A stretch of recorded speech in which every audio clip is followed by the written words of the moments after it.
नमस्कार दोस्तों, मैं अंकुर उपाध्याय स्वागत करता हूं आप सभी का आपके अपने YouTube channel share market analysis में। क्या शानदार प्रदर्शन करते हो आप लोग। रात के 12:10 पे मैंने अमेरिका की अपडेट डाली, जो फेड की तरफ से अपडेट आई, और रात के 12 बजे आप लोगों के कमेंट्स, लाइक्स एंड व्यूज, मतलब कि पूरी तरीके से मार्केट को लेकर जागरूक हो चुकी है इस समय जनता। ये क्लियर कट सबको पता है। सबको पता था कि कल फेड की मीटिंग है, सबको पता था रेट हाइक आना है, बट सब वेट कर रहे थे कि क्या होगा क्या नहीं होगा। तो ये एक आपके अंदर अवेयरनेस बताता है कि भैया आप कितना जागरूक हो बाजार को लेकर। ये बहुत अच्छा लगा। अब शुरू करते हैं। सबसे पहले कल क्या हुआ, जो आप सभी के साथ इनिशियल कमेंट्री मैंने शेयर करी थी, एग्जैक्टली पूरी कमेंट्री में वही रहा। अमेरिका का बाजार सुस्त रहा। अमेरिका के बाजार ने कोई रिस्पॉन्स ही नहीं दिया इस बार फेड की मीटिंग के आउटकम का।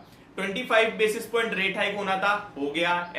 जो सबका अनुमान था, एस्टिमेट था, उसके हिसाब से आगे के लिए इस बार फर्स्ट टाइम जेरोम पॉवेल सामने कुछ अच्छा बोला, पहली बार बड़े लंबे समय बाद। अदरवाइज कमेंट्री से हर बार वो बाजार को तहस नहस कर देते थे, गिरा देते थे, लेकिन इस बार अच्छा बोला। आगे के लिए पहली और सबसे बड़ी उनकी जो लाइन थी, 2% का जो हमारा इन्फ्लेशन का टारगेट है, कमेटी के सारे मेंबर कह रहे हैं वो अचीव होगा, तो टेंशन फ्री रहो। दूसरी बात उन्होंने बोली कि रेसेशन की टेंशन नहीं है, और तीसरी बात उनकी बैंक बहुत दमदार दिख रही है इस समय। तो इससे ज्यादा चाहिए ही क्या बाजार को। 13वें दिन कहने के लिए अमेरिका का मार्केट हरे निशान में कंटिन्यू बंद हुआ है, अपने आप में अचीवमेंट है 13वें दिन हरे निशान में बंद होना। बट बढ़ कितना रहा है, वही 100, 150, 80, 70, 50, कल भी 80 पॉइंट्स बढ़कर बंद हुआ।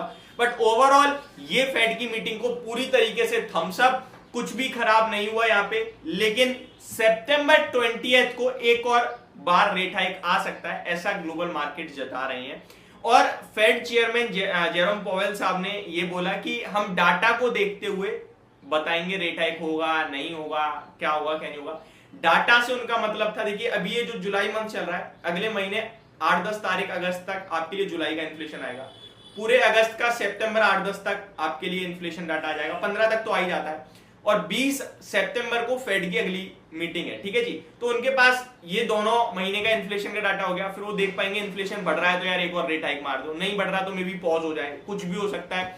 और उनके पास पूरी इकोनॉमी का ग्रोथ, नौकरियों का डाटा, सब कुछ, मतलब 2 डाटा उनके पास और आएंगे। तो वो डाटा, वो उस डाटा की बात कर रहे हैं कि वो डाटा देखने के बाद ही हम बताएंगे क्या होगा क्या नहीं होगा। बट इस बार उन्होंने पॉजिटिव ज्यादा बोला, नेगेटिव कुछ बोला ही नहीं एक्चुअल में। तो इस बार के फेड की मीटिंग को पूरी तरीके से थम्स अप है। अब वेट कर रहे हैं 20 सितंबर का, अभी से ही ये क्या होगा क्या नहीं होगा। अगर होगा भी रेट हाइक तो ये लास्ट होगा, इसके बाद नहीं होगा। और मे बी दिसंबर या फिर आपके लिए इस फाइनेंशियल ईयर के एंड तक रेट कट स्टार्ट हो सकते हैं, ऐसा लगने लगा है पर्टिकुलरली।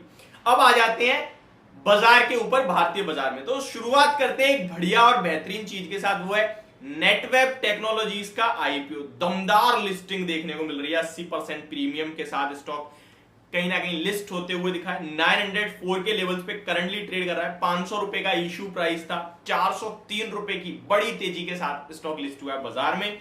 अब यहां से कैसे क्या नहीं, उसके ऊपर अगर आप लोगों के कमेंट रहे तो एक पर्टिकुलर वीडियो बना देंगे, अदरवाइज इसको यही समाप्त करते हैं। जिनका लिस्टिंग में, जिनका आईपीओ में अलॉटमेंट आया, लॉटरी लगी है, वो कुछ स्टॉप लॉस के साथ ट्रेल करें। फ्रेश एंट्री के लिए अगर आप लोग कहोगे तो वीडियो बनाएंगे, अदरवाइज हम छोड़ेंगे।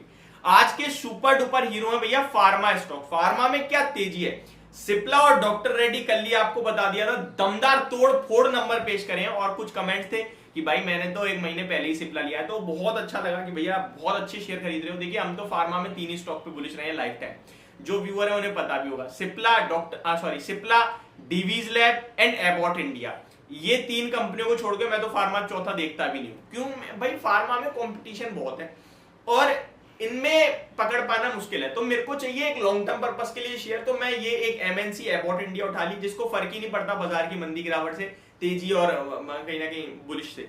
और सिप्ला एक कांस्टेंट परफॉर्मर है यार, बहुत अच्छी कंपनी। और डीवीज लैब अपने आप में एक मार्केट लीडर है एपीआई कारोबार में। तो ये 3 मेरे पिक हैं। चौथा अगर मेरे से कोई पूछेगा तो मैं तो एल्कम लैब का नाम लूंगा, मेरे को और कुछ समझ में नहीं आता। आप चेक करेंगे उसके फंडामेंटल्स, स्टॉक का प्राइस, आपको पता चलेगा क्यों बोल रहा हूं मैं।